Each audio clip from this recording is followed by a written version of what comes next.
Yo, what's up, everybody? Super Ninja Austin here, back here with a new episode. This is episode 46 of the SNA podcast, the Wrestling News Part 9, which we're going to talk about the latest wrestling news and rumors you need to know from Wrestle Talks' wrestling news article. Let's begin. Let's see right here. It's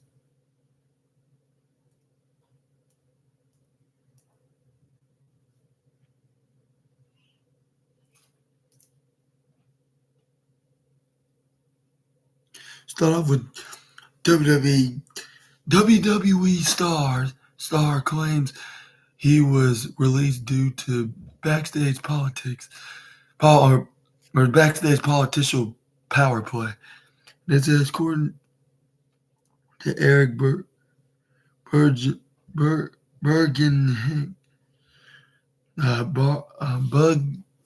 Buggenhagen,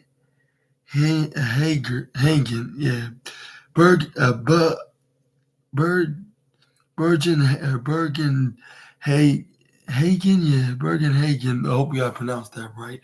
By the way, known as Rick Boogs, was one of the many WWE stars who was released over the past few days. Boogs has now commented on his release, stating his belief that it came as a result of a backstage political power play. On his YouTube channel, which is just Eric Bugenhagen, not hanging, Bergenhagen, Hagen, yeah, Bugenhagen, yeah, Eric Bugenhagen. He posted a new gym tour video, but opened with the following comments, saying, All right, fellas, you're back, and let me tell you, it's been an interesting time in my life, with my job in WWE being terminated due to a backstage political power play. At least that's my opinion of it. But now's not the time to talk about that. I will get into detail about that when the time is right. And it also says, if you use this transcription or any portion of it, please credit to WrestleTalks.com to learn more about it. It says after doing the gym tours and showing his workouts, he then closed the video by saying, as I mentioned earlier about my job again, it's not the time, but when I do and can speak freely, it's gonna be freaking juicy, fellas. Or it's gonna be juicy, fellas, what he would say, of course. And then this is where he also says, I'm talking about all the nitty gritty details. You know what I am talking about.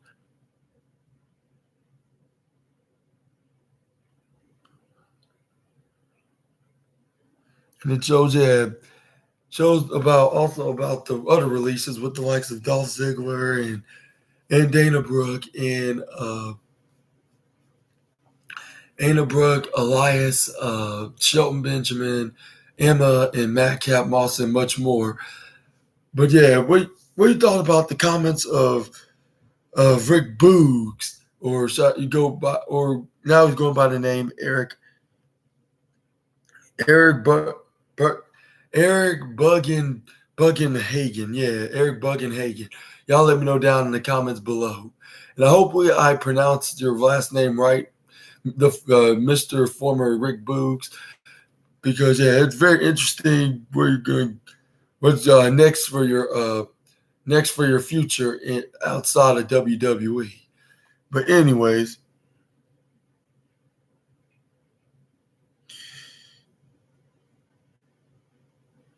then and also, by the way, before I get to the next article, the other, which has had something to do with this next wrestler who recently got released at from this past weekend, and it really shocked me to the core, and that is none other than the original Bro Matt Riddle getting released, along with the rest of the wrestlers. Like it was like right after, like a day or two after, when recently heard the news, like a couple of days. But it was the day after. It was the original Bro Matt Riddle. I was like, what? Like, I would assume we expect to keep him around for a while. Like, around for a while, and he'll be the least wrestler that would get released, despite it could be in an unpredictable manner. Like, and I was like, I cannot believe that. Like, are you serious? Like, how can he get? Like, how he could easily get the pink slip and he don't look like the kind of guy, despite having controversies with, like, with that security guard at that JFK airport, with him accusing him of doing sexual assault, and also, and despite with previous relationships with his ex-girlfriend, which it's been noted that she started having tears of joy and celebrating, which his current girlfriend do not like, and she blasts her for for being so disgusting and very cruel, and plenty of other things, to say the least.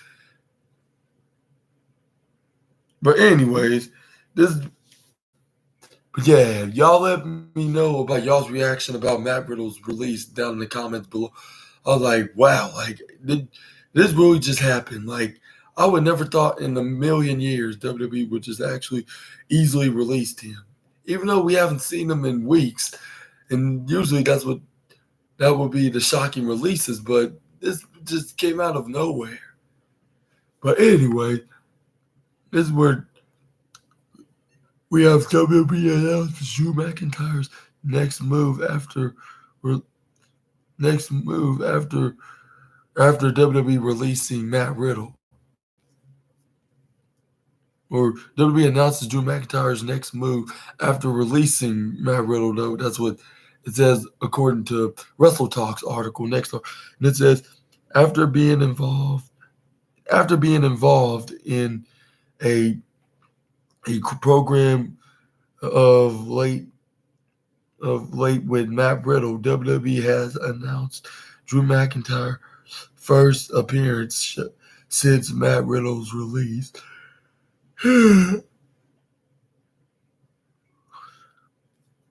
Now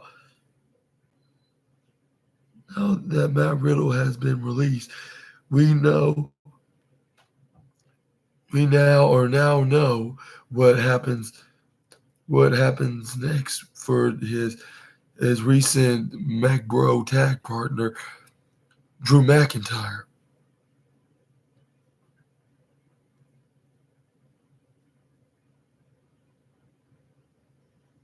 It says right here, McIntyre is set for an appearance on Miz TV this week on Monday Night Raw, as announced on WWE.com.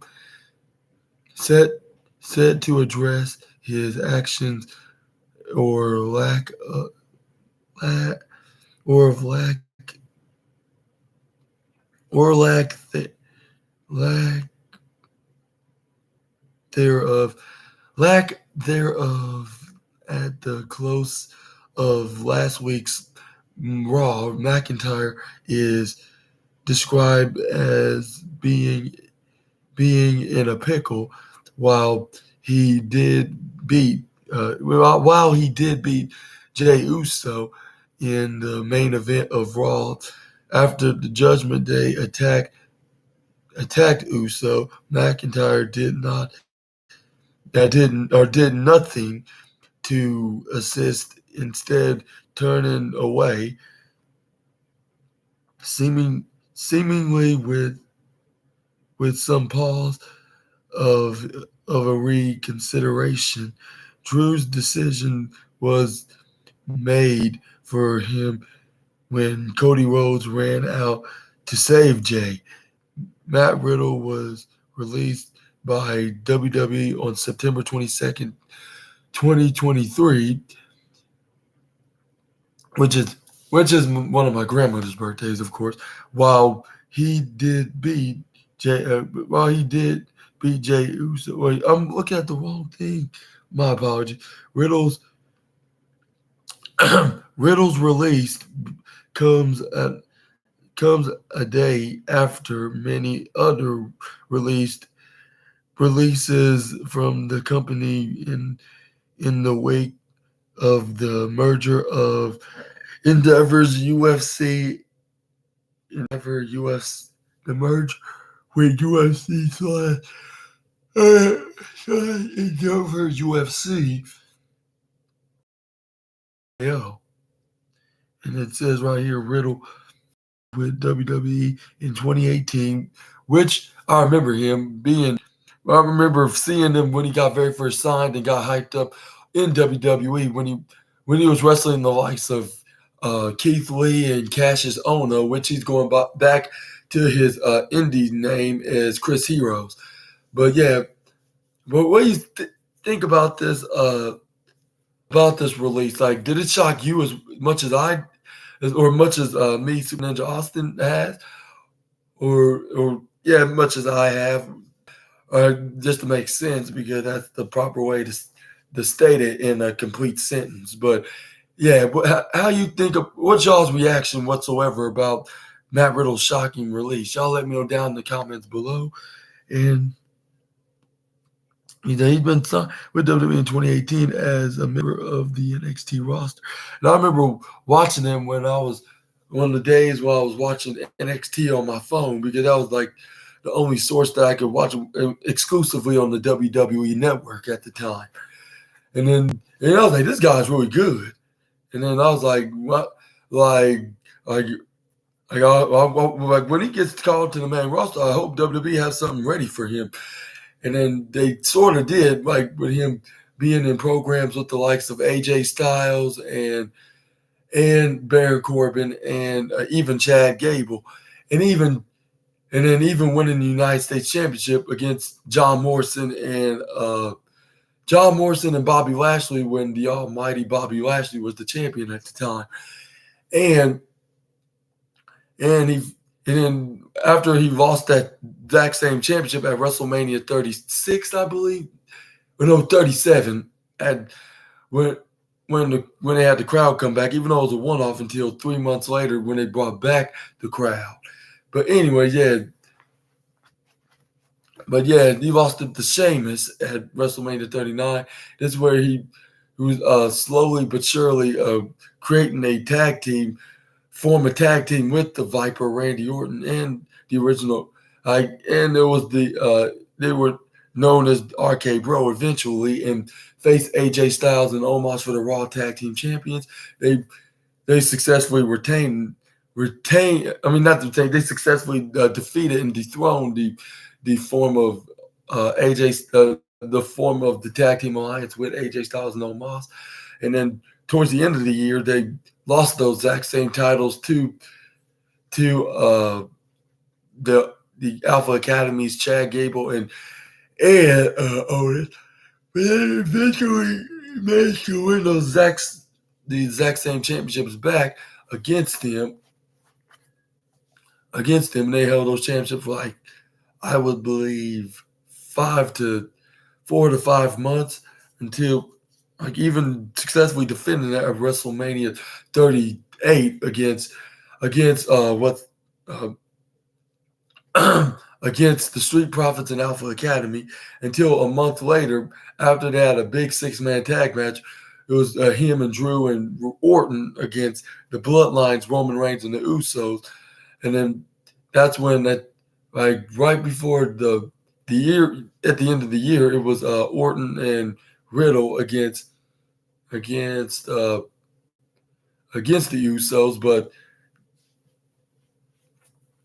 Riddle, but Riddle and Orton lost the titles to have the Usos became the undisputed tag team champ with a little assistance, which is obviously cheating from Roman Reigns. Uh, and then that's how Randy Orton got back, because during the match he sustained his back injury, which kept him out for over a year, like a year and a half now, I should say. And then Matt Riddle had the being fused with the Bloodline, right, with him teaming with the likes of Shinsuke Nakamura and Rick Boogs, and then in the process, and even faced Roman Reigns for the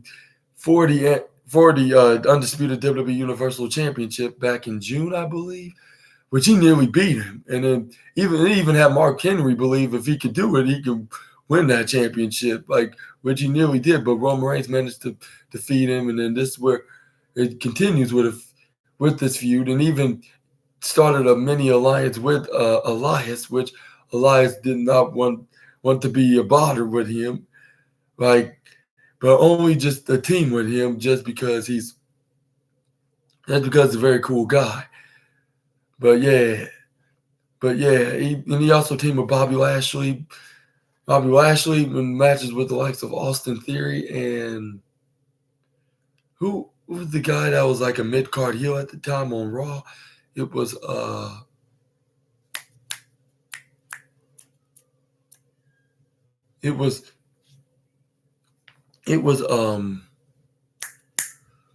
forget who it was back last year who was in the roster in the mid-card Raw division. I think it was like someone like The Miz or Tommaso Ciampa or somebody, yeah. Whoever it was against them, and then they wrote him off at the end of the year with Solo Sikoa hit with a running hit bump, right, or bum bump into what's his name's face, Matt Riddle's face, with this chair wedged on him, and I kept him out until for 4 months, because he said he failed the wellness policy and he's going to be suspended for 60 days, which that would be,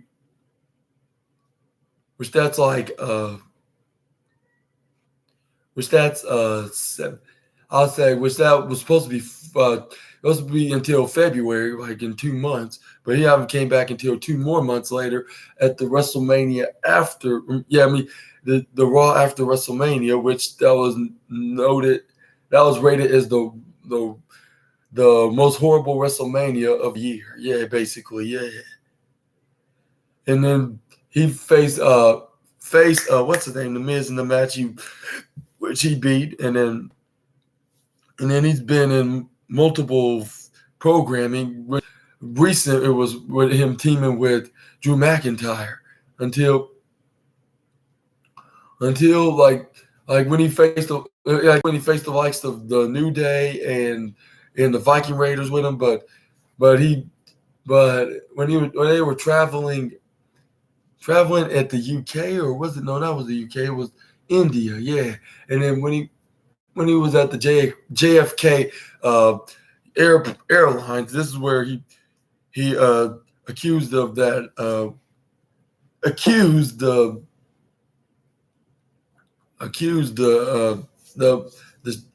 the airport security guard of sexually assaulting him, and then even though WWE denied the fact that they had anything to do with it, like it just happened to be a coincidence. They had no creative ideas for him, when he got into that situation with that that airline security guard. But yeah, and then not even like 2 weeks later, he got released. Like I was like, dang, this is very shocking. Like like he got released before he had the chance to come back for the reason why he's with the programming on Raw, like but then probably even teaming with like Randy Orton if he ever came back, or with Drew McIntyre or with Drew McIntyre is and then maybe create a storyline with him trying to have Drew McIntyre snap out of his very out of very lack out there, yeah, or lack of thereof, yeah, lack of thereof, or whatever it's been described onto this wrestling news, but it describes Drew McIntyre's heel character, and this is where Drew McIntyre's not listening to him. And then he started attacking him. This is when Riddle's like, if I have to get you back with the match, like I'll do that. I'll gladly do that, and they'll have that match. We'll finally see this heel edge of Drew McIntyre. No, I don't mean Adam Copeland, but yes, this is a shout out to you, Simon Miller. But anyways, I'm gonna go back and see what else it says on here. It says in 2018 in NXT's roster, and with his final match coming at the September 4th of Monday Night Raw this year, where he and Drew McIntyre lost to the Viking Raiders. The storyline looked to be heading in the direction of Drew going heel and turning on Riddle. You keep up with all this, all of this in the latest news from around WWE.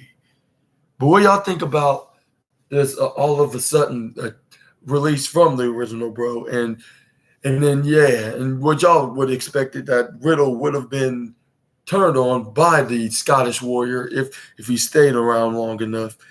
But yeah, y'all let me know down in the comments below about all that. We got some Tiffany Stratton news up next, which it says,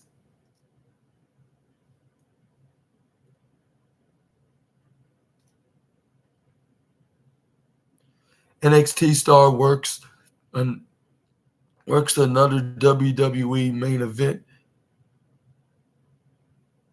Or did I click on the right one? No, I didn't. It's Tiffany Stratton. Tiffany Stratton scrapped WWE main roster plans revealed. And it says scrapped plans for a rising WWE star to serve as Maxine Dupree instead of Sophia Cromwell, like have now been revealed. Yeah, it says right here, Maxine Dupree was introduced to WWE TV in July of 2022 to replace LA Knight Max Dupree, aka as the valet for, that's what it was. That's what you call like what Reginald was with, or now Reggie, known as Carmella's valet when she was in that feud with Sasha Banks. That's what it was. But anyways, we have as the valet for the Maximum Male Models faction. And it says eagle-eyed fans noticed that Maxine Dupree was actually Sydney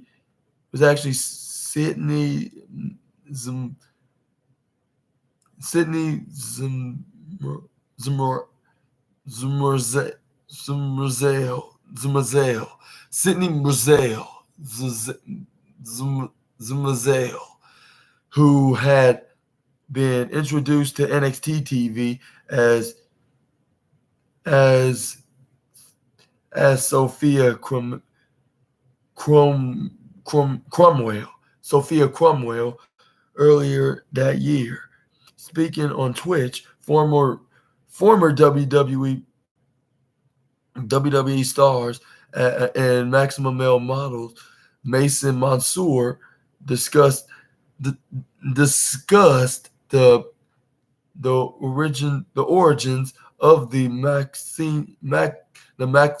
the Maxine Dupree character, revealing that Tiffany Stratton was originally set to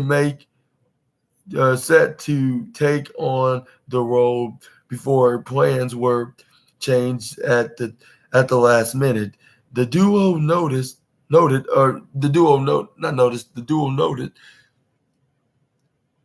LA Knight doesn't get invited to the show.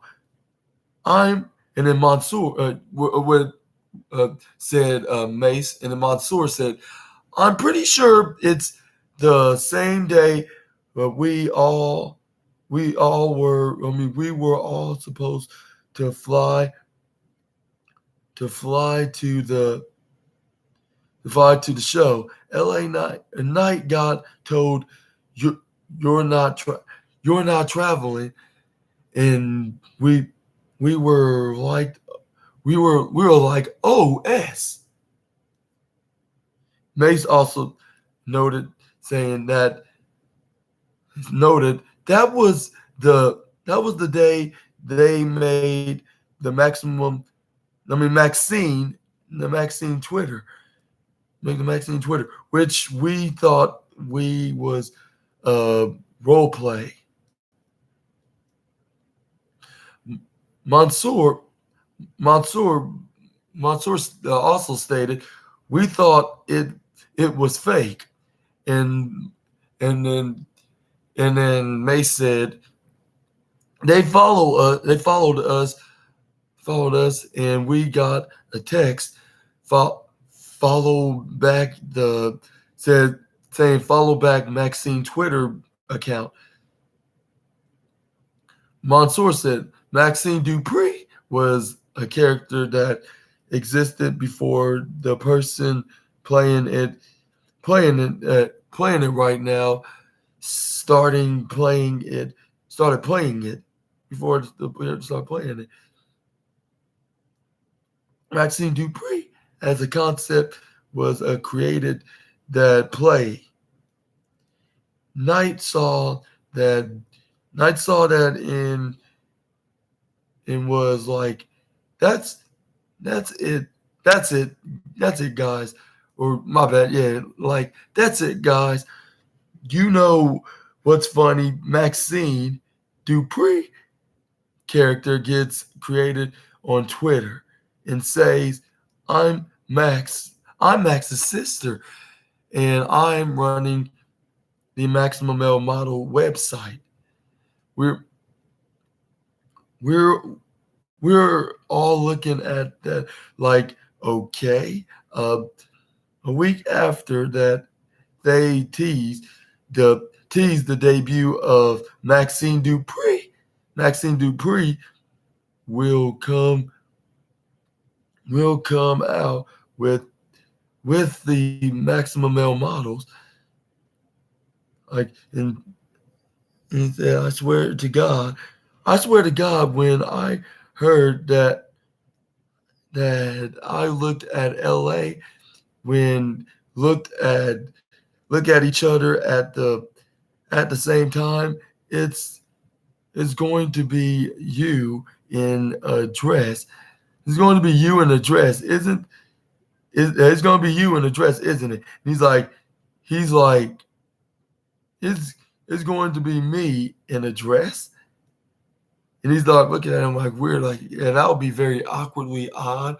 Like he's not even like that whatsoever. But anyway, Mace was like, Mace said, I 100% thought it was it. We didn't know what they had planned.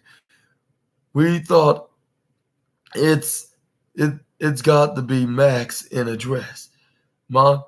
Mansoor Mansoor said, "Poor LA. He was really trying, trying, and for whatever reason, they were harping on this Max Dupree thing. Max Dupree thing. We we thought it was a way to punish him. Obviously, didn't happen. It was not the case. Just something we were thinking about. Are we allowed to say who it was almost going to be?" Mace Mace said, I don't know. I I don't I don't know. I don't know what we do." And then Mansoor said, "Can we say who who it was who it was almost going to be? Okay, we heard Maxine Dupree was going to be Tiffany Stratton. We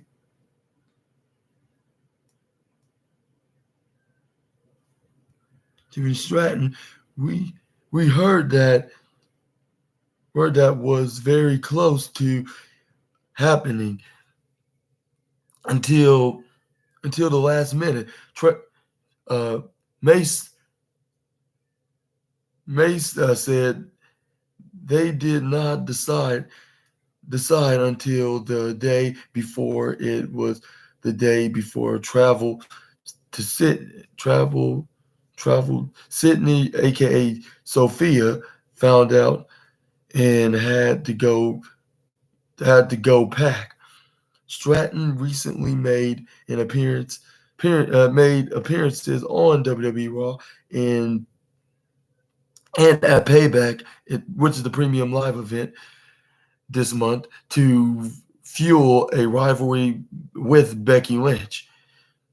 The rising star dropped the NXT Women's Championship to Becky Lynch on the September 12th edition of NXT.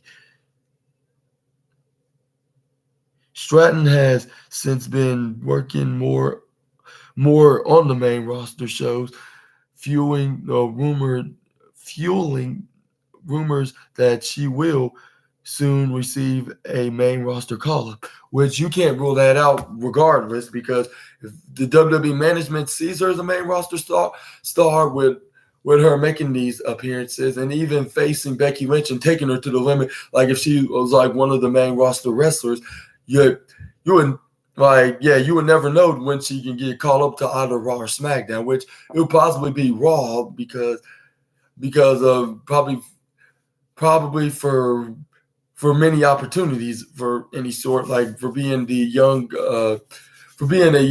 baby, not baby, a young heel that'll be in programs with the likes of Becky Lynch or Shayna Baszler or name it, like, or Indy Hartwell or even Candice LeRae or anybody that's a baby face in the matter.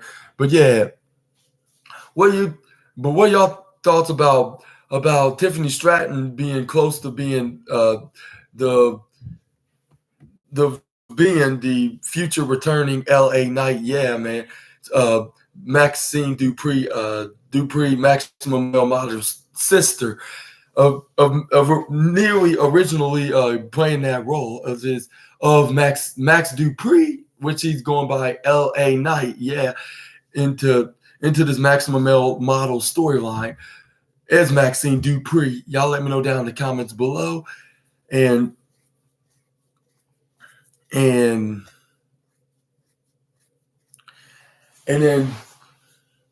what you thought about Mason Mansour, I believe, yeah, or Mansour, I should say, because they're no longer the Maximum Male Models. They're going to be called like their proper name into the company. It was Mace and Mansour. But what y'all thought about the comments from Mason Mansour about their theory being that there was a Twitter account with Maxine Dupree following them, and and then they got a text message of them telling them to follow it back with with having a theory that who it could be. Like, don't tell me. And then this is when they were thinking like wait, like you're having a sister, and they were looking at, and they said they were being shocked with LA Knight, saying like, don't tell me it's gonna be you. Like, you're gonna have you wearing a dress and a wig. And then this is when LA Knight was looking in a shock state, like, and they were like, yeah, like, and this is when Mansoor and Mace was looking like poor Knight right now, like, yeah, they were looking like, I know that wasn't a yeah, but yeah, they were saying you poor man, like what,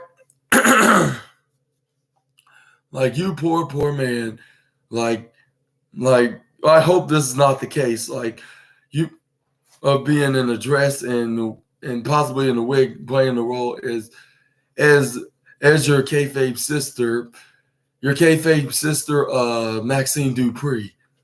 What y'all thought about that funny theory? But luckily that wasn't the case. It was like an actual female playing the role as the future returning LA Knight's sister, which she played the role as Maxine Dupree, which she was, I believe, Sydney or Sophia on NXT. Let's see right here.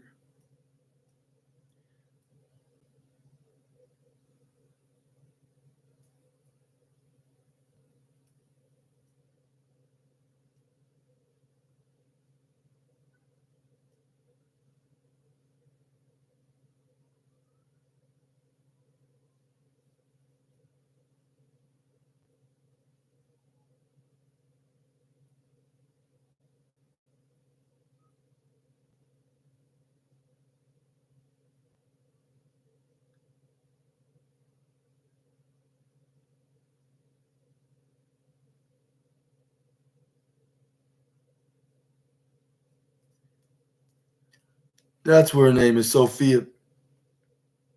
I think that's her real name. Since she's German, that's why her last name is that. Is Sydney Zurmzel.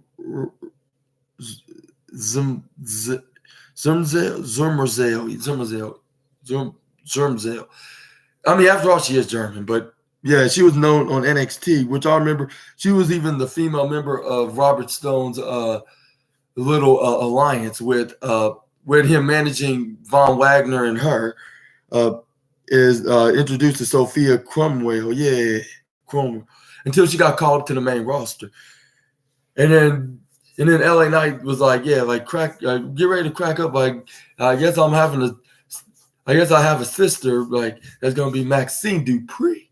But it was looking like, well, who could it possibly be? Like, don't tell me it is her. And then that, luckily that wasn't the case, and he wasn't getting buried. It was just trying to find something creative to do, but this is all they had. And then there was been noted that Tiffany Stratton nearly got the role, but it was so close. But they said she probably another year left of development, She should have one more year into the developmental system before she can even make any kind of main roster appearances and make her main roster debut. But yeah, this is where we have the former Sophia Cromwell, now known as Maxine Dupree on the Alpha Academy. And what you thought about these news? What you thought about this latest news from the former Maximum Male Model members from Mason Mansoor of revealing this when they were very first creating the Maximum Male Model faction back last year. Y'all let me know down in the comments below. And I remember that LA Knight was supposed to have both of these guys, Mason Mansoor, be all part of his Knight faction, but that never happened because Vince McMahon have another idea in mind. another idea in mind. He had another idea in mind with LA Knight, rebranding him as Max Dupree, and then teaming with these guys, making him, but he would be more like a manager rather than a in-ring competitor, because despite his age, at the age of 40, he was not sure if he see him as some kind of a megastar, like they like when Triple H became the head of creative, he went back to his LA Knight persona, and and then he left the maximum male models, beating Mansoor in the process in a one-on-one match. But yeah, and no, that was not a pun of LA Knight. This is just my usual phrase when I say yeah when I agree on something. This is when this is when but yeah this is where he starting his journey as LA Knight, and even being in a feud with the late the late great Bray Wyatt. And then this is where he start off from there. He went to that, and then and it looks like he was about to get jobbed out, but it looks like there was other plans in mind, like with him being at the Money in the Bank, what changed it all, like with him being in the match with the likes of Shinsuke Nakamura, Ricochet,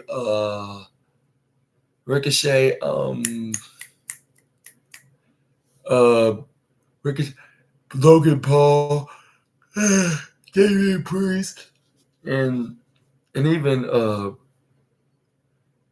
Cameron Grimes. But yeah, it was all them on this ladder match. But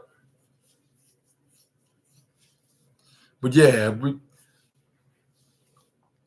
then this is where they turn on babyface, and even fought a hit row in the match, including Top Dollar, which he called him what's his name? Called him Uncle Phil from the Prince of Bel-Air, because he's the same size as him and he's bald like him. I was like, really? Like, you're really gonna call him Uncle Phil like that? Like, and then this is when he started being until a feud with the Miz, which he finally ended in last Friday on SmackDown, and it's been recently noted.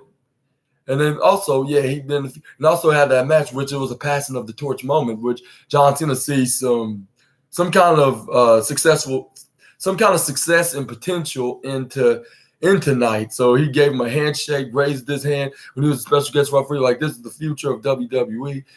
And then he had his latest match last week on SmackDown, but I think it was supposed to make an appearance on 2 nights SmackDown 2 nights ago, but that soon to cancel, because it's been noted that he tested positive for the COVID-19.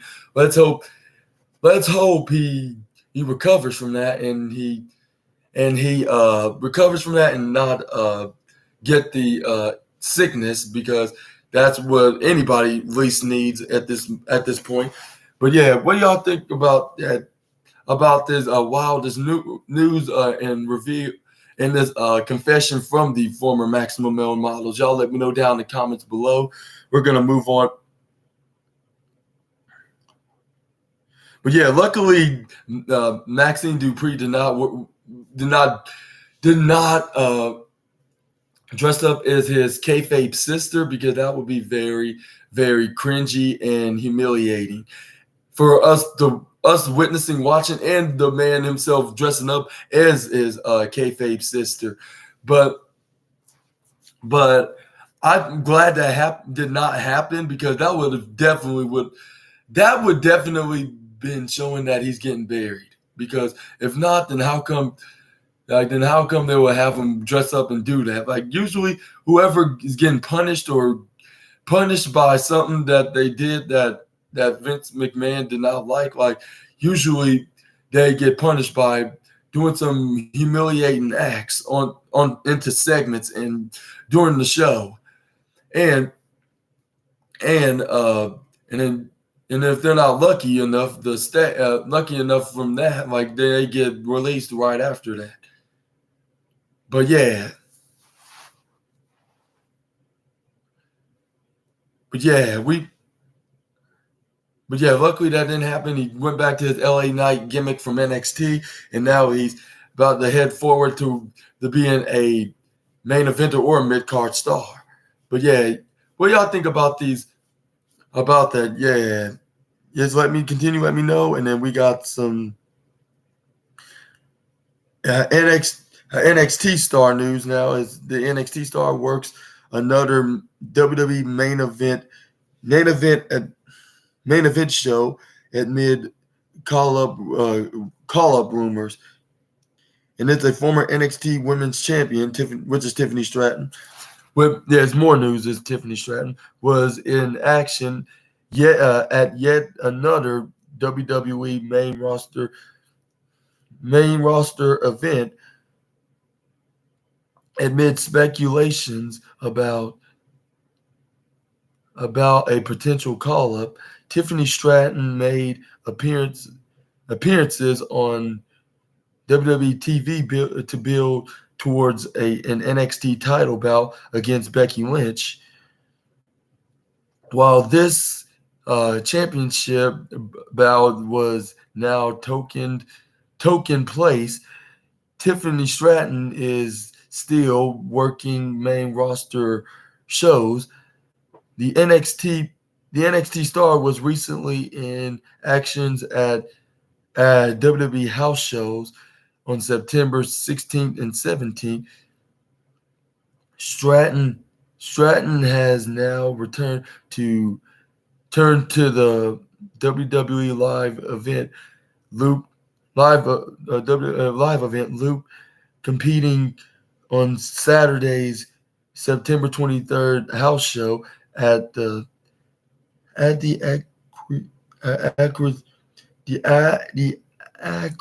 Acrisure Arena, the Acrisure Arena in Palm Desert, California.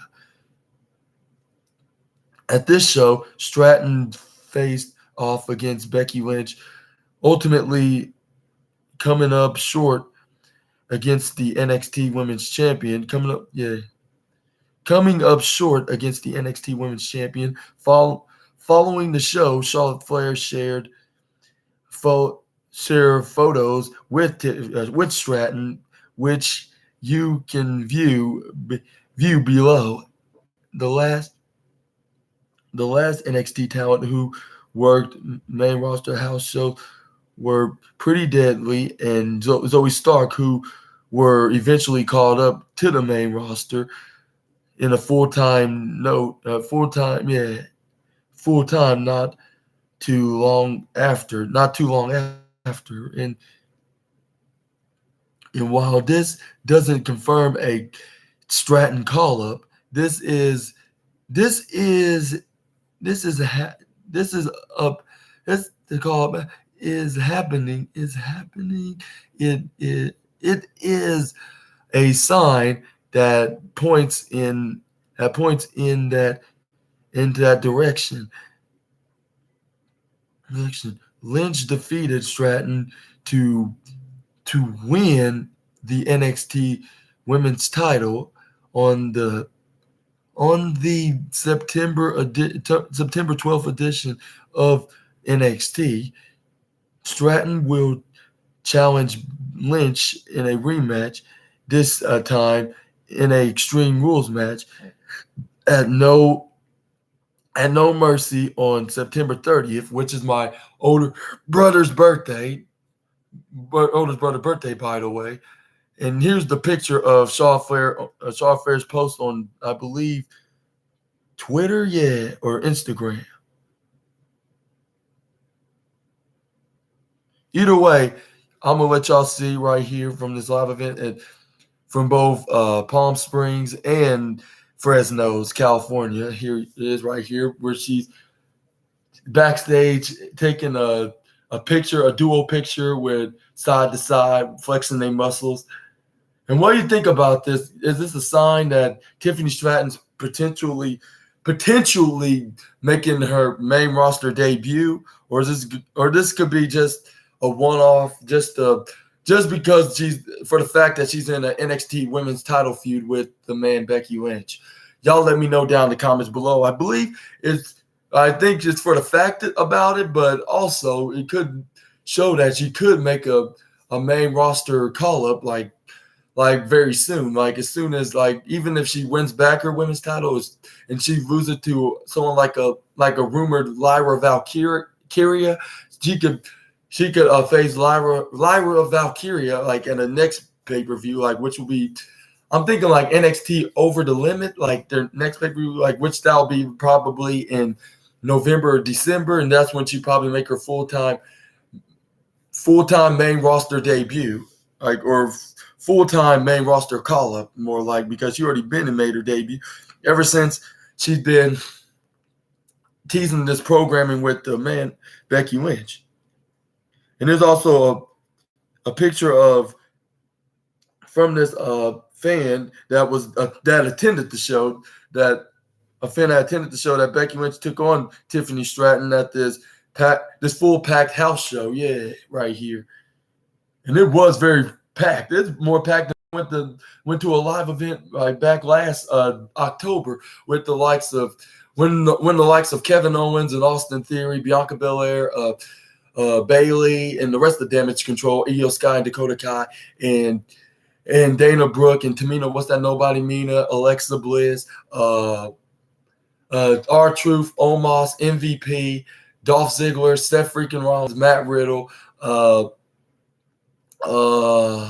Ziggler, Nikki ASH, and then the all four members of the Judgment Day, which me and my uncle was basically roasting Finn Balor and Dominic Mysterio in the ringside area, talking so much trash on them, like with other fellow wrestling fans that were watching it in that exact same arena, like saying like, you're no longer the demon Finn Balor, like you're not pretty cool like you used to be, and then Dominic like, why would you betray your legendary father for that, or Rhea Ripley and what she probably has.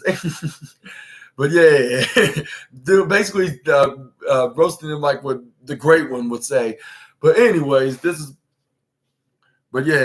and they were it was Damian Priest and Rhea Ripley taking on Dolph Ziggler and Nikki ASH before she turned back into Nikki Cross at the time, and Dolph Ziggler got the win with the most devastating move in all sports entertainment, surprise roll up. But earlier, right before he got the roll up victory, he hit Priest with a zigzag, which it got me, my brother, and my uncle off our chairs. Like, yes, I pinned him. Like, yeah, he did the zigzag. Like, he literally did. But anyways, that's very packed for being for being at such a little house show, live event house show, and California is the second biggest state of this country, but I wouldn't expect it to be that many people being at a live event house show like that. Like, but yeah, and for those who watched the live event house show, how was it like, and how many wrestlers showed up and wrestled in their respective matches? Y'all let me know down in the comments below. Like, I'd love to hear that, and then I'll probably share the rest of my story of my experience at a live event house show, where in my home state, where they had the live event taking place at. But yeah, let's move on to the next news story. We have some Christian Cage news now, as he recently won the TNT title on AEW Collision in First Defense revealed, which it's obvious because we talked about this last night on my AEW Collision, because I talked about this on my AEW Collision review part 6. It says right here, while he has already been touting himself as the as the new TNT champion. Now Christian Cage can legitimately claim the AEW TNT title, and Christian Cage has won the TNT title tonight. Not tonight, but this probably was the article. What probably was made last night, but on my case, it said won the TNT title or the TNT championship on last night's episode of AEW Collision, September 23rd, in a three-way title match against Luchasaurus and Darby Allin, and Cage actually ended up pinning the champ, which is his own sidekick Luchasaurus, for the win too.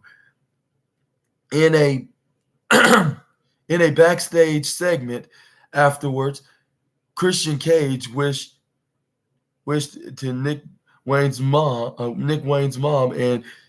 and dead father, and said he hoped to be finally done with Darby Allin. However, Tony Schiavone revealed that Cage was far from done with Darby, and as Tony Khan made a new match for Wrestle Dreams official in a 2 out of 3 falls match. In a 2 out of 3 falls match, Christian Cage will be forced to defend his TNT championship against Darby Allin in the latter hometown of Seattle, and elsewhere on last night's AEW Collision, there has been another detail confirmed Wrestle Dream as third partner of Sammy Guevara and Konosuke Takeshita was revealed to be Will Ospreay. You can, and they also said you can keep up and reveal that right on the what's it called, right onto their linked website, but we're going to just talk about from right here. And then there's AEW on their Twitter account, them posting about Christian Cage has done it and finally officially be known as a legitimate AEW TNT champion. And I'll give you a few seconds for y'all to read it. And if you need some time, you can just pause the video to look at the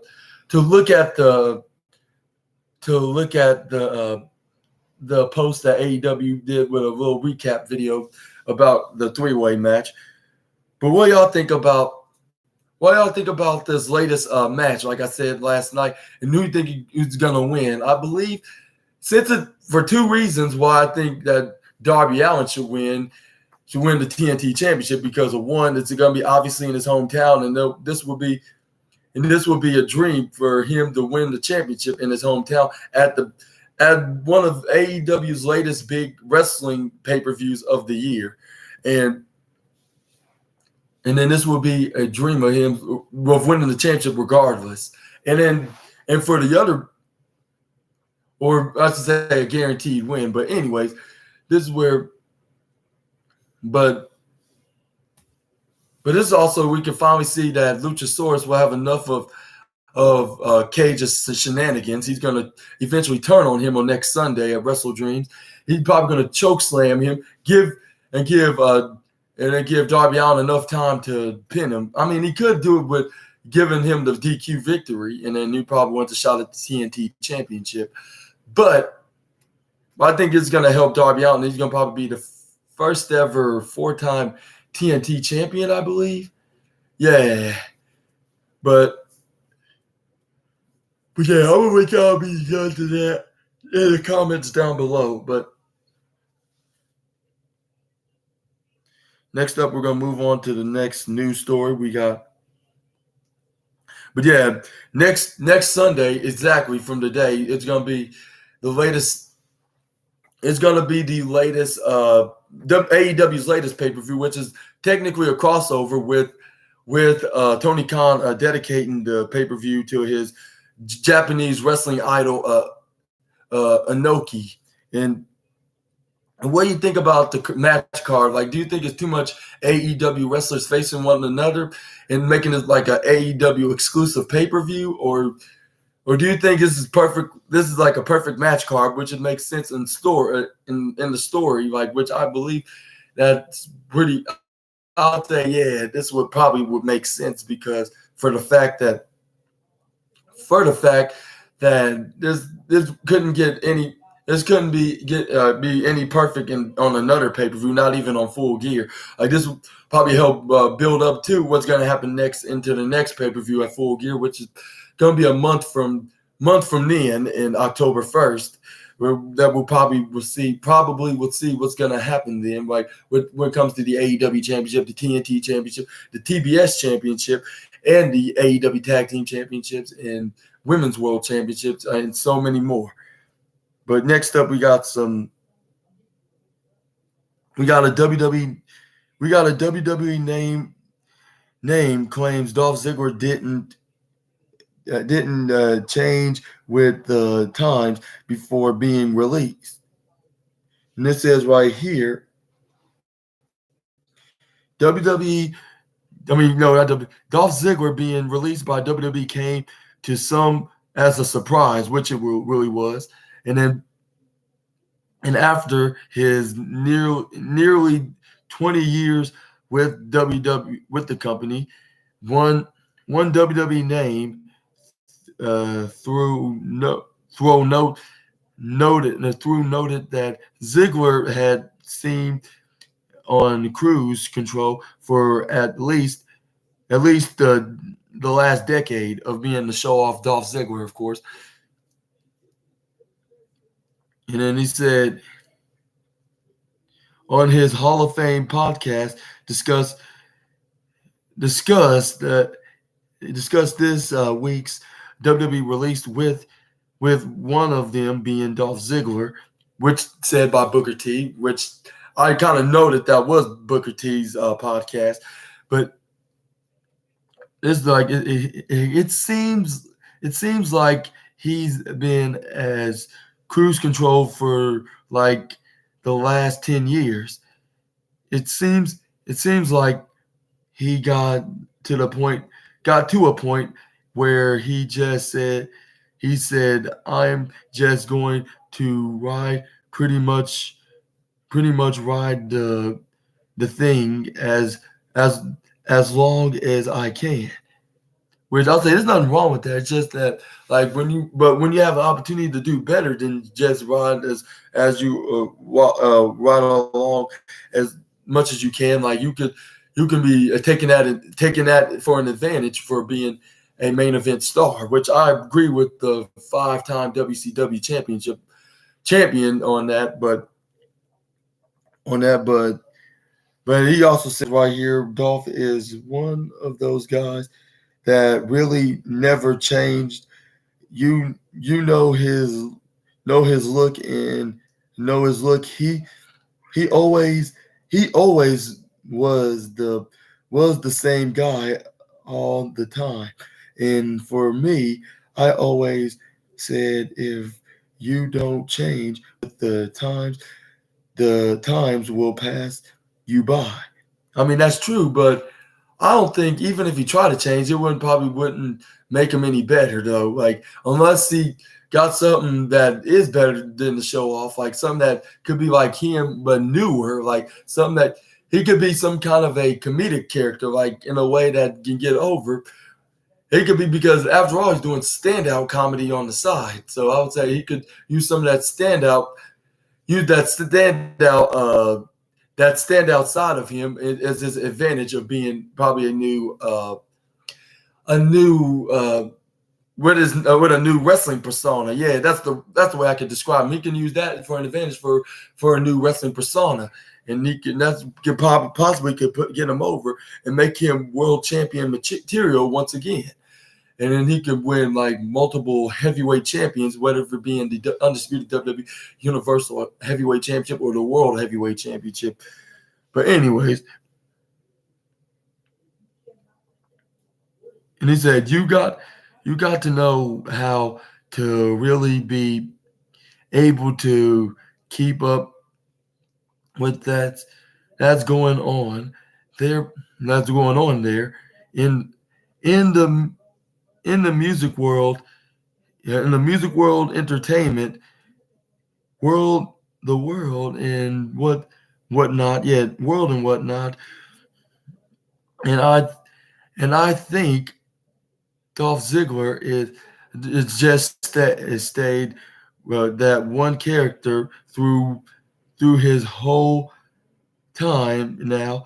Continuing on, Booker T was was uh was compliment was complimentary of Dolph Ziggler's reliable in his in ring performances to help support and shine other talents, said Booker T. And it said, I think Dolph Ziggler just stayed that one character. Oh no, wait, that's on the wrong. Said Booker T. Was he a guy who could go out and perform at a very very high level in the middle of that squared circle? Oh yeah, oh yes. I'm like I thought I might do that because I believe he probably was excited like he was in his commentary role on NXT, more excited than a homeless man in a hurricane.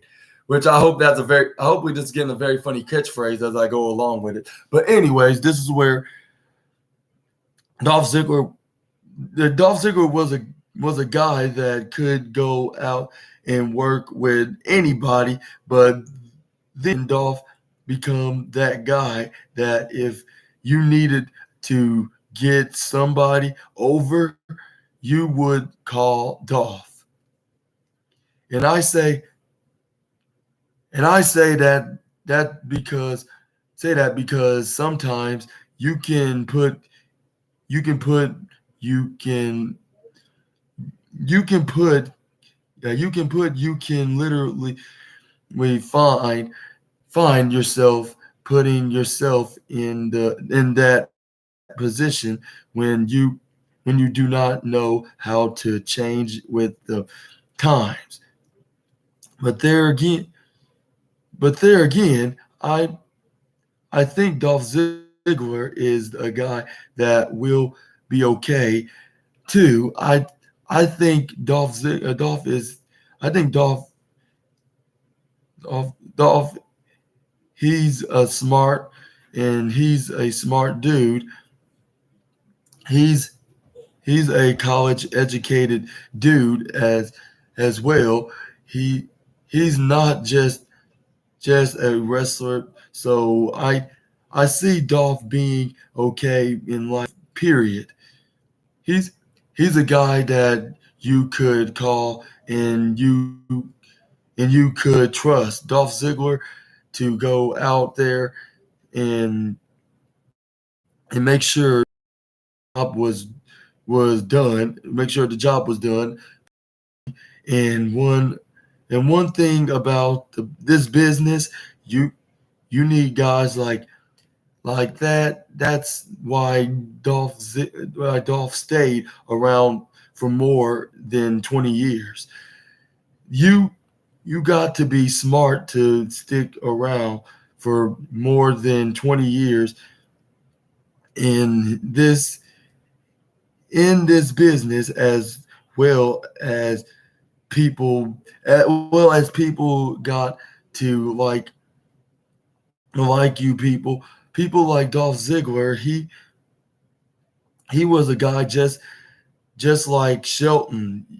You are not going to hear Dolph in the news. You haven't heard any scandals along his career. He's been a guy that like me puts his hard hat on, his boots, and comes to work, gets gets the job done, and goes home. But I I tried to change with the with the with the time at the same time. But yeah, what do you thought about Booker T's comments on his Hall of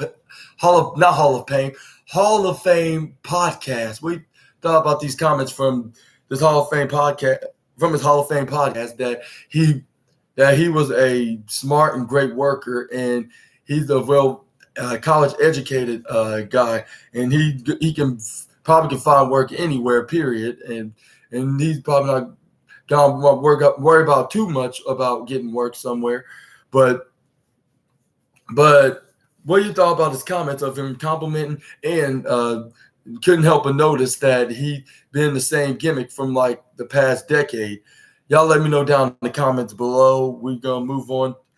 I think I can agree with one thing on that. Like, even though he changed his theme music and changed sort of his attitude, but he's been like the same character as the show off like since possibly like since 2012, if not more, like 2011, 2010. I don't know. Like, I'll say, like, I noticed that he was using the Dolph Ziggler name, since 2008, like when he was in a program with the Great Khali, I believe.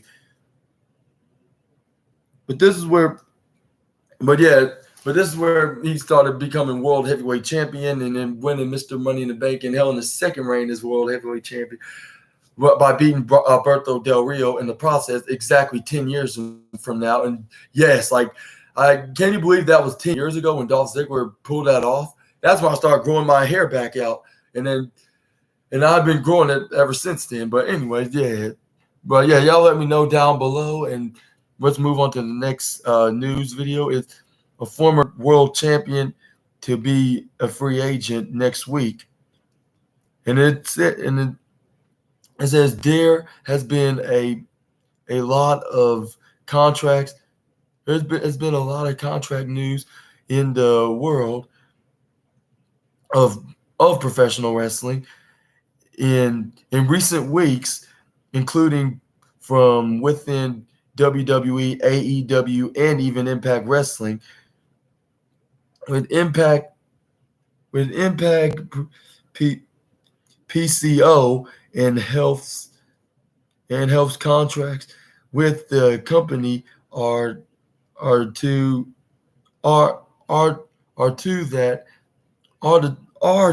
that are set to expire, with Deonna Purrazzo also currently set to become a free agent at the end of the year. At the end of the year, let's see right here at the bottom. The end of the year. In a update from Fightful Select, former Impact World Champion Sami Callihan's contract with the company set to expire in just under a week at the end of September, which I believe that's probably the same day as my older brother's birthday. But anyways, Sami Callihan has been a part of Impact Wrestling since 2017, and that is said to be interesting from both sides of probably renewing his deal. But sources close to the situation have Callahan was part of the NXT roster as Solomon Crow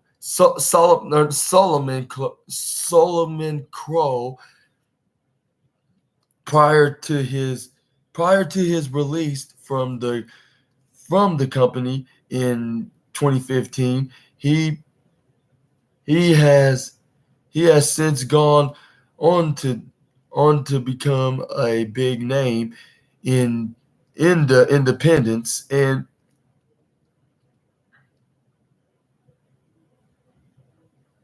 into the independent scene. And then let's see right here. And lose into the independent scene.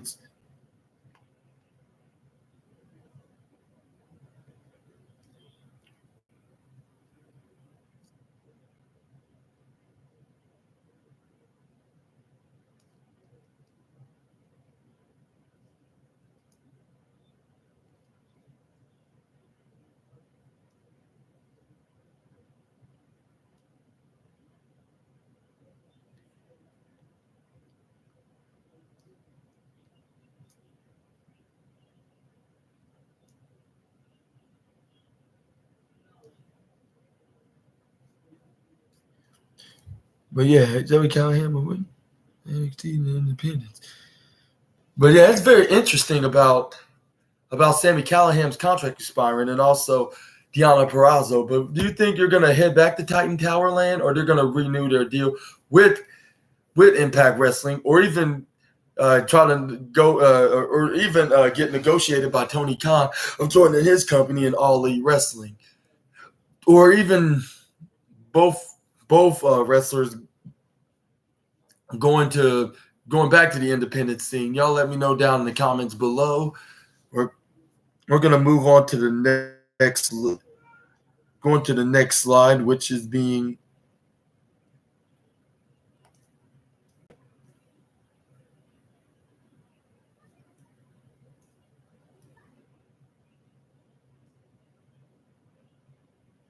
real reasons for WWE reason for WWE stars the real reason for WWE stars character change. And it says right here the real reason why former NXT Women's Champion Tiffany Stratton dropped her daddy's little rich girl's character, her daddy's little rich girl character has now been revealed. My bad for dragging that. Speaking to Steve Fall for WrestlingNews.co, it's been noted that the rising star recalled her first character with WWE following her debut in late 2021. And she said right here, nothing that she transitioned away from. This character, as WWE didn't have many plans for her daddy for her daddy for her daddy, which is said by Stratton. And then in the beginning, I was kind of like daddy's little rich girl. I kind of just was like, I want to get on TV, and this was kind of like new and different. I guess so. I pitched it, and it stuck, and it works for a little bit until they're like, we don't have a daddy for you, so we are not daddy's little rich, so you're not daddy's little rich girl. Stratton has recently appeared on the main roster once again, notably confronting Becky Lynch in the Payback's Premium Live event, and led to an NXT Women's Title match in September 12th edition of NXT, which Becky Lynch ultimately won. And Stratton since wrestled several of main roster shows, like fueling speculation about her potential call-up. What your thought about this? This recent discovery about the reason why Tiffany Stratton no longer the daddy's little rich girl anymore.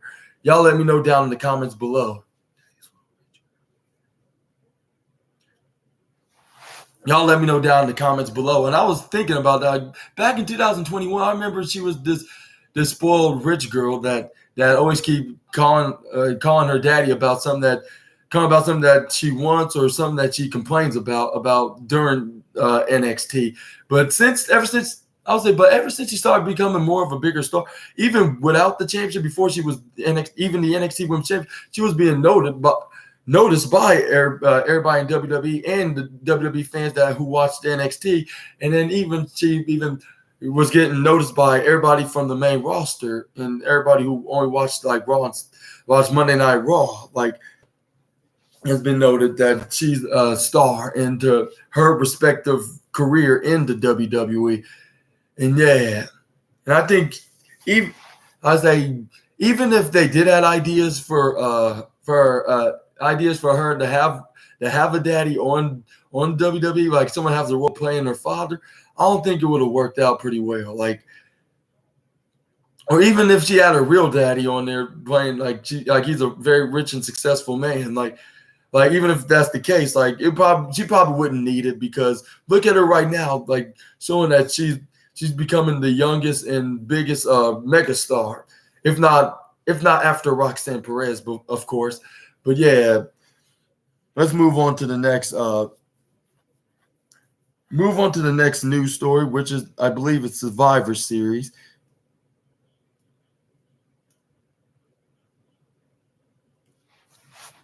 Which is WWE star ready for a War Games match, and it says right here that Dominic Mysterio has commented on the possibility of the Judgment Day faction competing in a War Games match. The War Games stipulation was brought into the main roster for last year's Survivor Series Premium Live event, and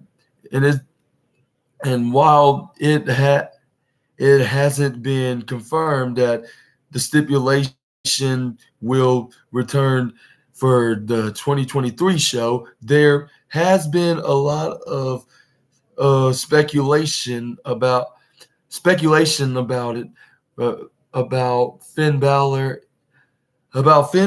Damian Priest, Rhea Ripley, and Dominic Mysterio's plan for the show, considering the faction now has a lot of enemies on Raw. And speaking on in the Click podcast, yeah, that's what it said. Yeah, in the Click podcast, Dominic Mysterio reminded fans that he doesn't like cages because of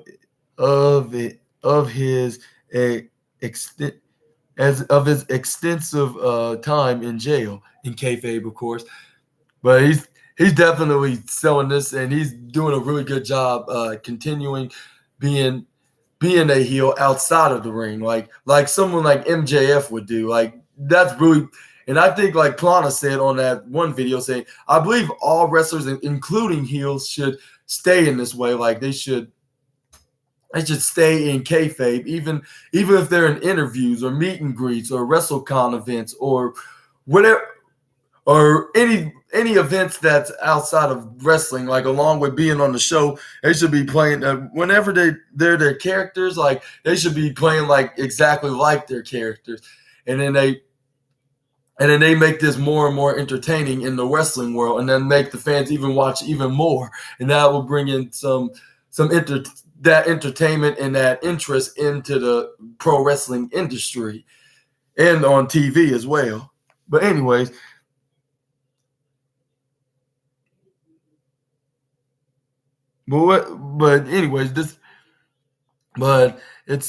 but also he said nothing that he toughed it out to compete in War Games. Mysterio said you know whatever it takes to keep me away from locked locked cages, you keep me in locked cages in locked doors. I'm I'm all for it. I'm not willing to put myself in another cage, especially with a bunch of other group other group men. But it is what it is. Prison Prison Dom ain't afraid of anything or anybody or prison. Apologies, anybody. But when it comes down to Survivor Series, and if it does happen to be in War Games, I just know that nobody's touching the Judgment Day, where the crew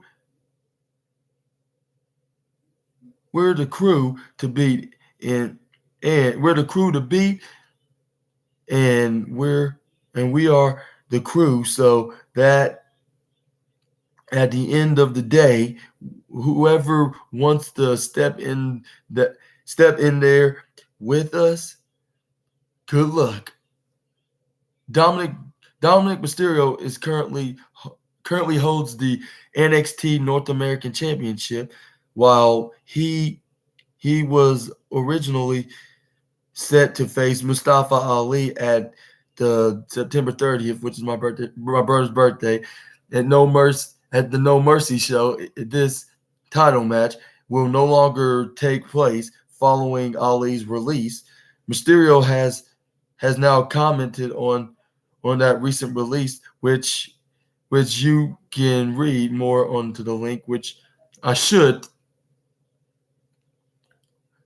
just click on it just to see Dominic's comment on it right here. He's like, from the NXT North American Champion Dominic Mysterio, he weighed in on WWE's recent talent layoffs, with one in particular having direct implications on his current creative. On Thursday, September 21st, he WWE released multiple talent across main roster and NXT, with Matt Riddle also released on Friday. And then it says right here of the names let go. Among the most surprising was Mustafa Ali, who set to play a major role on NXT's upcoming premium live event, which is No Mercy, on September 30th. And for the last time, I'm gonna say this is my brother's birthday, but Ali was set to challenge for Dominic Mysterio's North American Championship at the upcoming show. With this bout no longer set to take place, Dominic on the recent cut on the In the Click podcast with Baby Huey, like were said, yeah, he it's a very unfortunate situation that very talented people have to go through situations like this, to go through situations like this. At the end of the day, it's out or our control. We just do whatever that we can to put our best foot forward. But as far as No Mercy goes, I'm gonna have to wait and see who my opponent will be. And it said, while Dominic's No Mercy opponent remains up in the air, in the air. The third generation star is still slating to defend his NXT North American Championship or NXT North American title on this article, like I said, on Monday's September 25th edition of Monday Night Raw against Dragon Lee. A new update has emerged on Mustafa Ali release, but yeah, that'll be for another news day. But yeah, what do you think about Dominic's thoughtful comments on out of character thoughtful comments on Mustafa Ali? Y'all let me know down in the comments below. And this is the most complimentary thing I've ever heard him say to anybody in WWE right now. So this is like a totally way out of character, the thing for Dominic Mysterio to say. But let's move on. Article, which is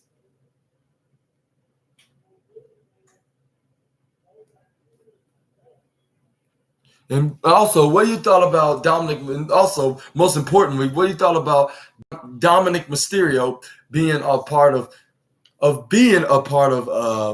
is going to be a part of the upcoming not NXT Survivor Series Premium Live event, and possibly bringing back the War Game stipulation along with his Judgment Day teammates. And who you think they're going to face? Who do you think they're going to face into the Judgment? Into the 4-on-4 into a 4-on-4 War Games match at this upcoming Premium Live event. Y'all let me know down in the comments below.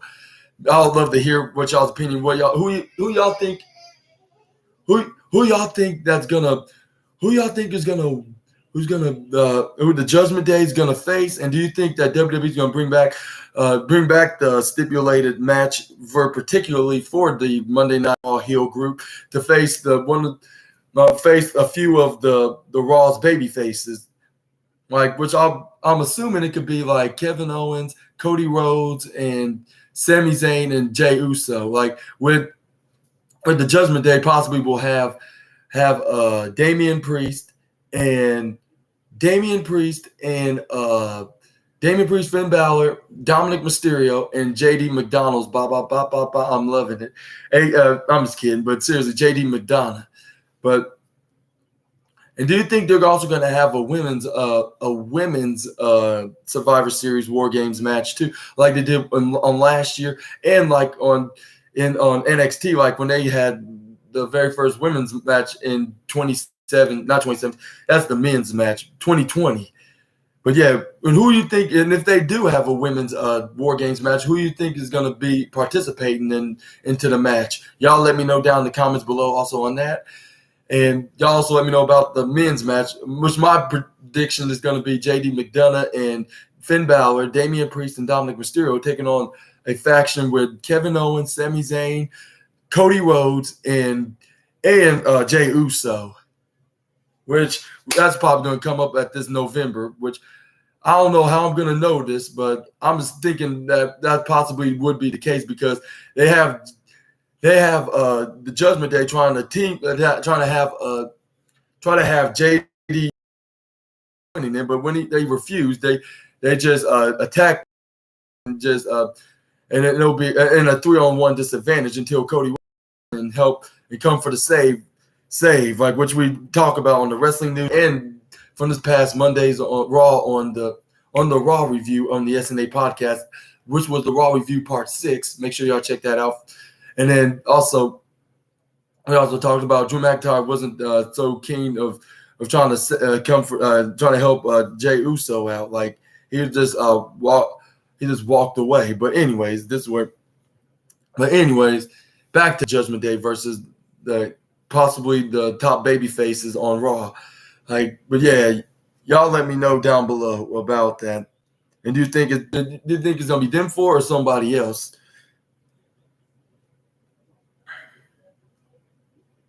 Let's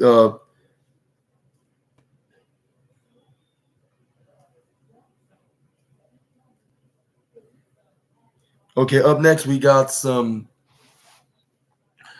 the WWE name addressed as addresses potential in-ring return at the Royal Rumble 2024. And it says right here, WWE producer Molly Holly has commented on the possibility of her of her of her competing in the 2024 Women's Royal Rumble match in January. The Hall of Famer previously appeared in the match in 2018 and 2020 and 2022 Royal Rumble matches respectively. And in her most recent Rumble appearance, Molly was eliminated by Nikki Cross. Speaking on the WWE's bump show, Molly Holly noted that this elimination hurt so bad on the topic of a potential return to the ring of the Royal Rumble 2024. Molly said, "I'm still recovering from that, and it hurts so bad. So I mean, I won't say that I won't be in the won't be if it turns out I'm not just not just now not just know that I'm completely content, not getting beat up, and I'm not currently training to win. It's always possible to be in a rumble. I love the rumble. So exciting, so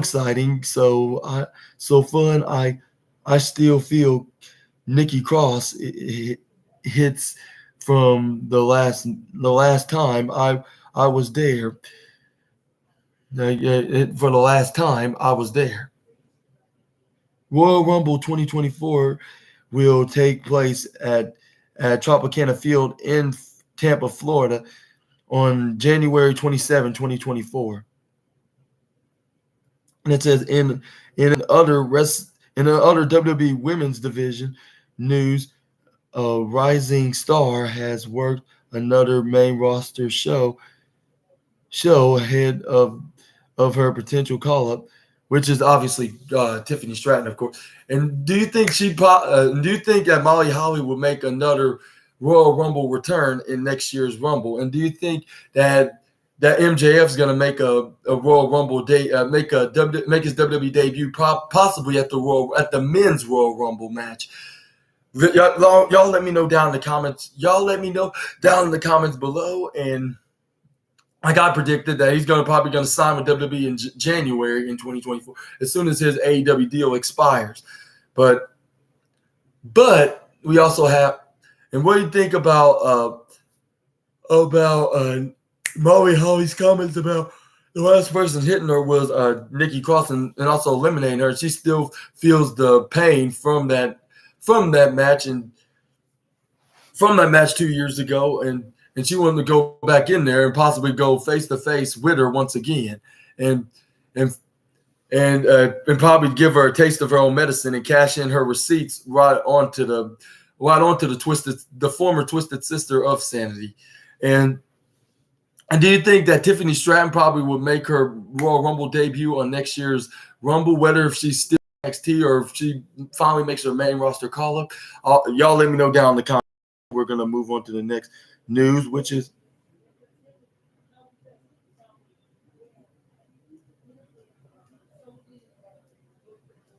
we got some Batista news now. It's the animal, the photo of Batista showing off a new look amid for WWE return rumors.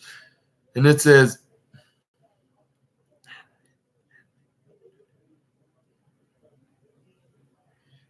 right here, former WWE World Champion Batista, aka Dave Batista, now he's using that in Hollywood, of course, has shown off a new look and amid a speculation about a potential WWE appearance, with the likes of John Cena currently back with WWE and The Rock making a surprise appearance.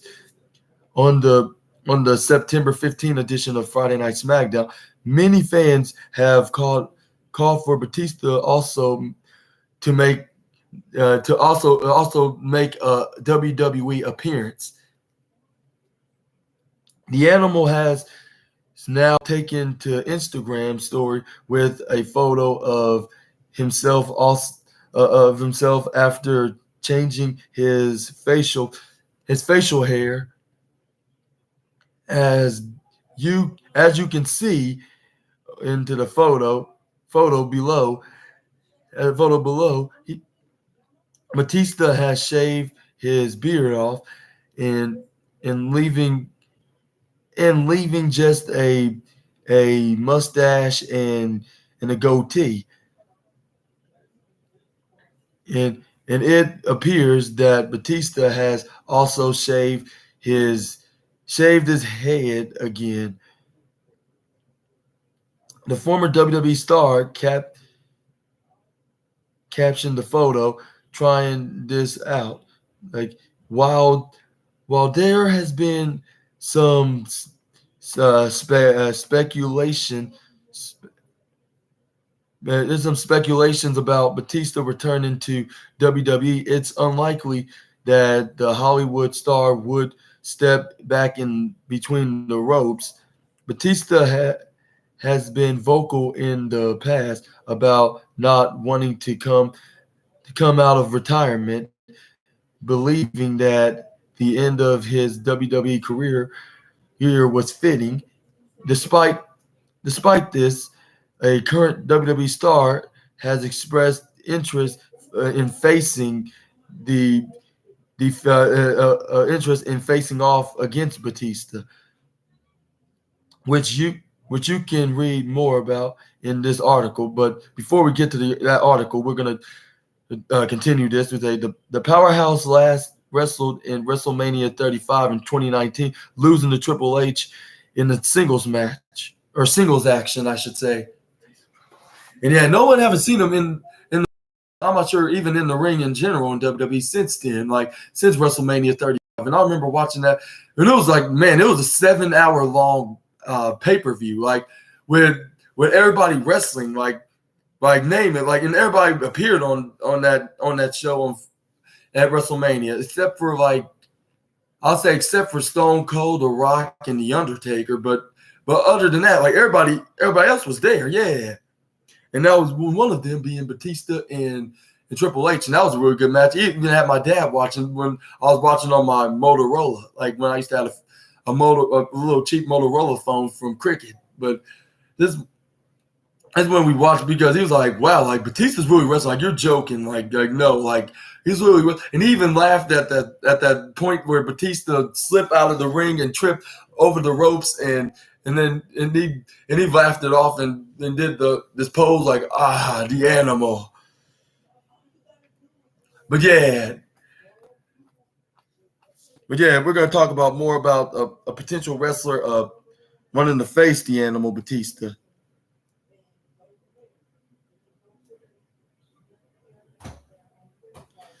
Right here, it says, WWE star says he would be honored to face Batista, and it says a WWE star reflect, huh? Oh yeah, in babies, that's very big, yeah. But anyway, a WWE star have WWE reflected on past challenge he made to WWE legend Batista in 2019, and stated that he would be honored to open open the door back to the he'd be honored to open the door back to the ring. And be careful, Trey.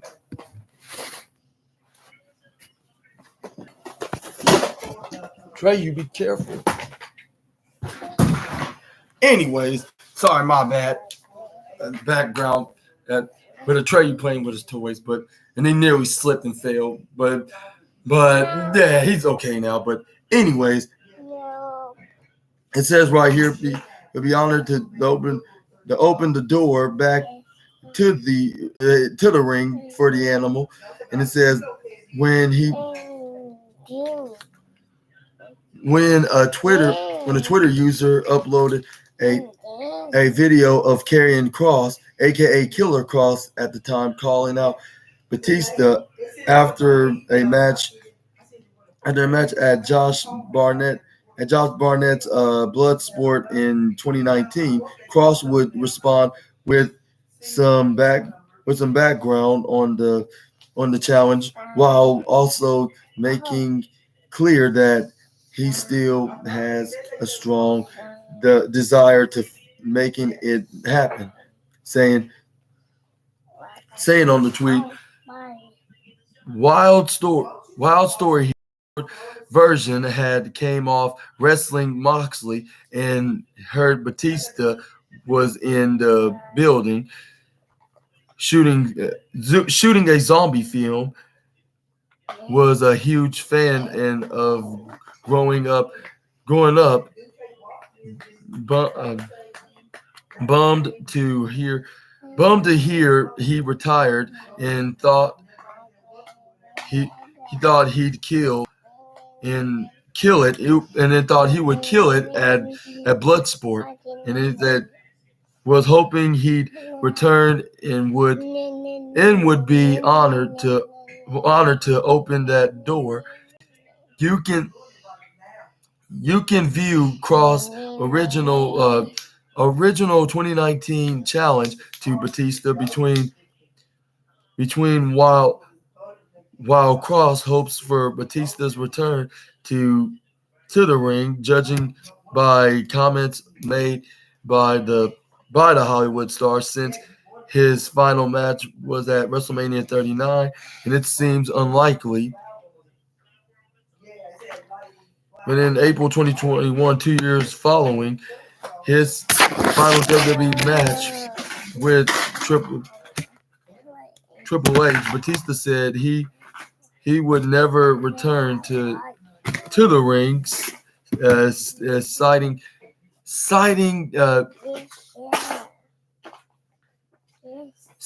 his happiness that he could bow out on his own, bow out in his own terms. Yeah. But here's a post from 2019 when he called him out at the Bloodsport promotion about him being a fan of Batista, and it would have been an honor, and he would open the door for him of facing him in a dream match. That's when he was Killer Kross at the time, like a year before he went to WWE. Is Karrion Kross, because as you heard that Vince McMahon does not like the Killer Kross a nickname, the Killer Kross, or even like the word kill in general. So they changed it to Karrion Kross as soon as he got the WWE. And I forgot, speaking of showing photos, here's a Twitter photo like of him right now, looking all different and very clean cutted. And that looks very handsome, like, doesn't it? Like, even though I do not like him in that way, I'm just a huge fan. Me and my brother, and even my own dad's a fan of Batista. Every time when there's a Batista match, you would love to watch it. I was like he's gonna wrestle in this upcoming pay-per-view, like. And then every time he wrestled, that's when they both start watching, like, Batista wrestling in that particular event. But yeah, it said and on the post, it's like he's like looking like he said trying this look out, like, and it shows a Groucho Mark emoji, a Groucho Mark emoji. And I believe Karrion Kross is not the only wrestler that wants to face Batista. Like because it's been noted that Wardlow would love to have a match with his idol too, which that was his idol with him growing up, and even having similarities of being Batista on AEW. But what do y'all think about Batista's new look and what you thought about a few years ago carrying across his call out on Batista after he had this match against Triple H. Y'all let me know down in the comments below, and I'd love to hear that. And yeah, he kind of does look like a Groucho Marx, like an older Groucho Marx, if you ask me. But yeah, he looks really good. Like it looks like if he's about to play like some kind of a mysterious handsome dad from on a spy movie or some kind of what's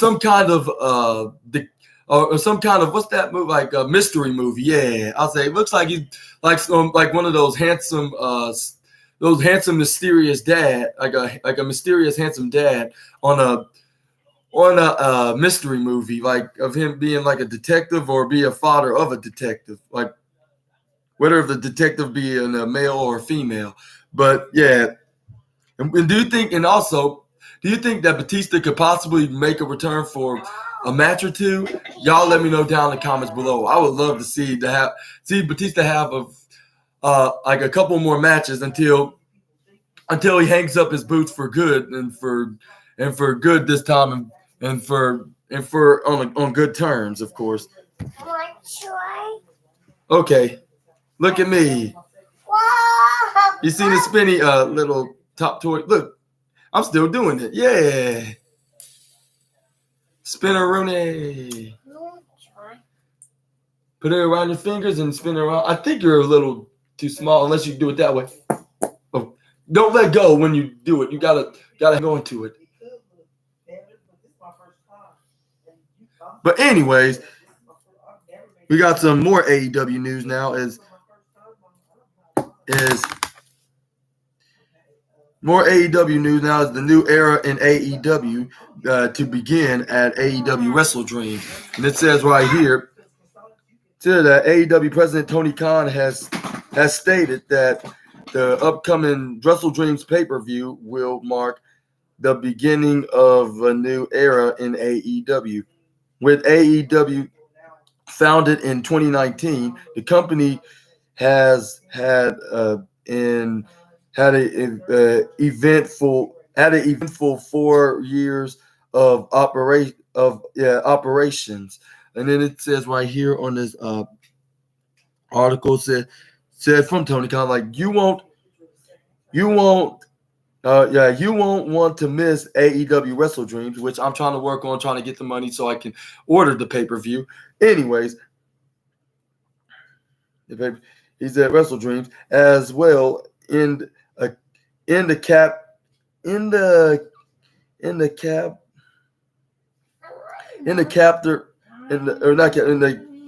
didn't see the H, my bad. In the Wrestle Dreams, you won't want to miss Wrestle Dreams as well. End of a chapter at the end chapter in wrestling history, and begin a new era in AEW live on pay-per-view the next Sunday, October 1st. And it says a number of major matches have been confirmed for the show, which will honor the New Japan Pro Wrestling founder Antonio Inoki. That's what his first name is, Antonio Inoki. Yeah, that was. My apologies. And I would say I want to give my condolences to him and his family and friends. Sadly passed last year. Oh yeah, police car. Yeah. But anyway, this is also Antonio honored and to dedicate New Japan Pro Wrestling founder Antonio Inoki 1 year on from his passing, as confirmed on this week's AEW Collision. I apologize for not noticing that from recapping AEW's Collision pay-per-view. I'm not pay-per-view Collision. The last night's Collision episode, and then which I kind of did, but I said it without any saying like rest in peace to soul. Like I say that because I have respect with everybody, like whoever I meet or whoever I see, like I have respect, like especially for those guys that have respect in general. But anyway, but yeah, as confirmed on this week's Collision, Eddie Kingston will put his ROH World Championship and his New Japan Strong Openweight title on the line against Katazuri Sabata. Katazuri Shibata. Hopefully I pronounced that right. But he's gonna face him in a double title match. And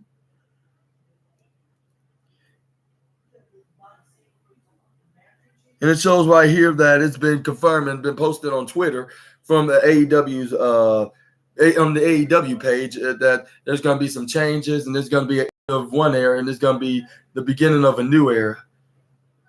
And I'm giving you some extra time so you can read it. And then if you need more time, you can just pause the video. And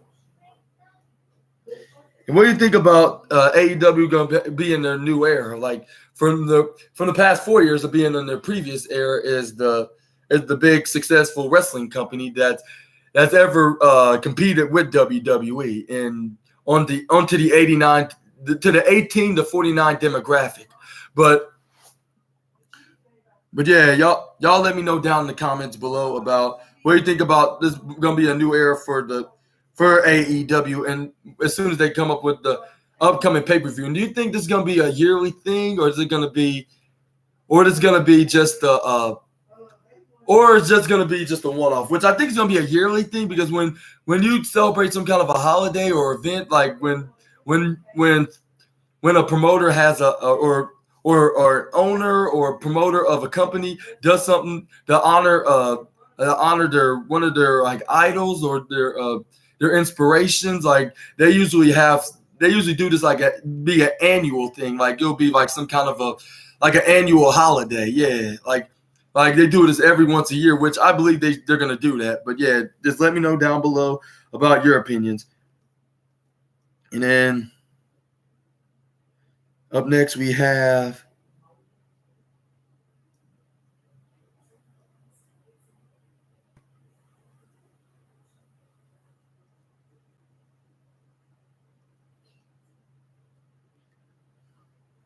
okay, we got some Impact Wrestling news, which is very rare. I mean, I have one, but it was only because they're two former WWE wrestlers from NXT that's currently a contract on there, and their contract about to come up.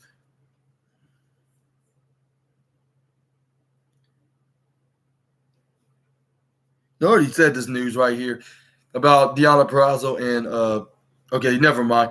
Okay, I guess we're gonna end this video today with some more AEW news. And there's a video, a top AEW star returning to Japan for a big match, and it says right here, former AEW and inaugural AEW World Champion Chris Jericho is now set to do a huge appearance in Japan, and it says during the September 24th DDT Pro Wrestling show, who's gonna top Konosuke Takeshita with Don Callis in his corner, picked up a victory over Mayo. Hopefully, Mao. Hopefully, I pronounced that right. The DDT wrestler. But yeah, it says right here, following the bout of a video message from Chris Jericho aired, in which Jericho ripped a photo of Takeshita, continuing his AEW rivalry against the Don Callis family. Jericho acknowledged that Takeshita has attacked him several of times on Don Callis' behalf.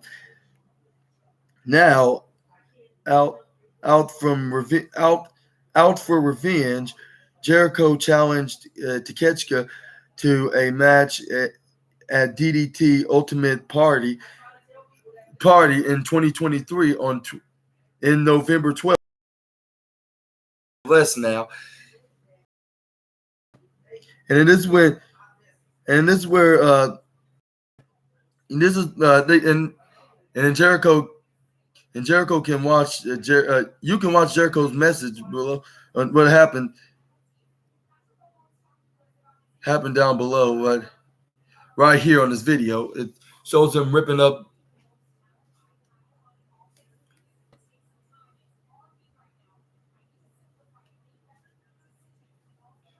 Konosuke Takeshita's photo and then showing his face right on the screen. But what do you think about this appearance in DDT Pro Wrestling? Y'all let me know down in the comments below. Like, even though I'll say this is not much of a shocker because I think there's been talks about they had some talks about returning in Japan, but I expected to be in New Japan Pro Wrestling. I didn't know it was going to be in DDT Pro, where Konosuke Takeshita made himself famous in the world of professional wrestling. But yeah, y'all. But I guess I'm gonna end this video right here. This was a 2 hour long special, you could say, because it's usually like an hour and a half. But yeah, I guess I'm gonna end this video right here. What do y'all thought? What you thought about all the news and rumors from Wrestle Talks' wrestling articles on their website? Make sure y'all check that out on WrestleTalks.com. And you can read more articles. Plenty of articles that you want to read exclusively in the world of professional wrestling. And this was the latest episode of the SNA podcast, episode 46. And this was the Wrestling News Part 9 of talking about the world of professional wrestling exclusively into this video. And do you have any other opinions that I should talk about on this video? Y'all let me know down in the comments. I've been your host, Super Ninja Austin.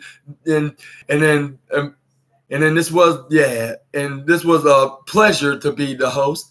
And then I hope I get to be the host once again tomorrow night when I talk about episode 47 of the SNA podcast.